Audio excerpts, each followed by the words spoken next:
Number 7, which of the following are most likely to be included on the site plan, the landscaping plan, and the civil drawings? So something that's going to show up on all 3 of those. So we have encapsulation of the oil tank. We have a parking lot for 90 cars. We have a line of deciduous trees for wind control, and D, stormwater runoff systems. Well, okay, which of these can we get rid of right away? The answer to that is, without even blinking, we can get rid of C. Why is that? Because you wouldn't use deciduous trees for wind control.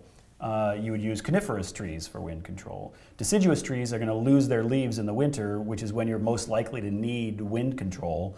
And so they're going to be kind of useless for wind control. So C, not the answer. And I always throw something like that on there because that coniferous deciduous thing is just such an easy thing to ask a question about. It shows up in various odd places.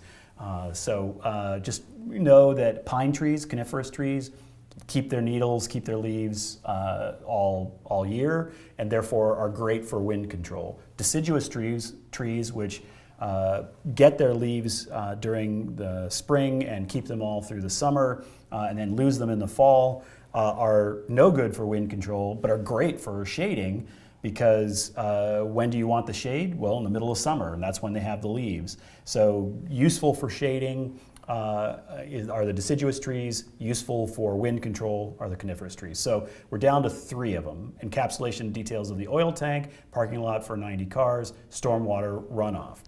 Now, if we went to our information to our tabs and went through the environmental phase 1, we'd find that there is, in fact, information about an oil tank. So there's something there that's going to be about an oil tank in that. But that doesn't necessarily mean that that's the information that's going to show up on the site plan, the landscape plan, and the civil drawings. How about a parking lot for 90 cars? Well, if we have a parking lot for 90 cars, that would absolutely show up on all 3 of those plans. You definitely would have, the civil plans would be all about where the curbs are and how the flow of water is. The landscaping plan would include things that give shade to the parking and block view of the parking. And the site plan, obviously you need to have the site plan to show how the parking worked. But 90 cars sure seems like a lot of cars. So something seems problematic to me there. If you did a quick example and you said, all right, if we have 300 square feet per car, which is a low number actually, usually it's a little higher than that, you multiply 300 by 90, you're going to get a really big number that's going to be significantly larger than the size of the site.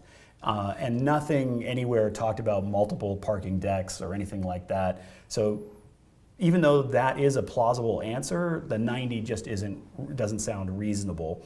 So my guess is that the real answer here is going to be the stormwater runoff. Once we start looking at it, stormwater runoff issues absolutely are going to show up on the site plan, the landscaping plan, and civil drawings because all 3 have to be coordinated. There'll be elements that show up that are part of the architectural end, green roofs, things like that. There'll be elements that show up that are about the plantings and how water is going to move through and the topography. That's going to be both on the landscaping and the civil, and then obviously if there's underground elements, that would definitely be in the civil setup. And we talked about in the previous documents we were looking at that there would likely be green roofs, underground retention systems, detention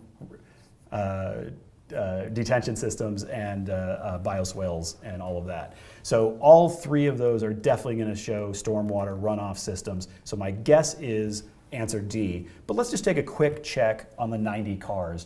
That's my hunch, but let's take a quick check. So I'm going to go to the zoning code. We're going to take a look through. We've got FAR.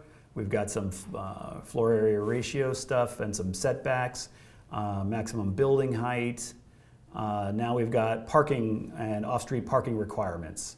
So the first 2 down at the bottom there are residential. Then we get to commercial and to business. So here we are in business 1, 2, and 3. This one is talking about business with pedestrian street focus. Remember, we have that whole pedestrian street thing. So this is our likely candidate here, and it says no spaces are required for the first 10,000 square feet, and then 1 space for every 1,000 square feet after that. So we have a 40,000 square foot assumed building. We subtract 10,000, leaves us 30,000 square feet. We divide that by 1,000. So we've got a parking lot of 30 spaces.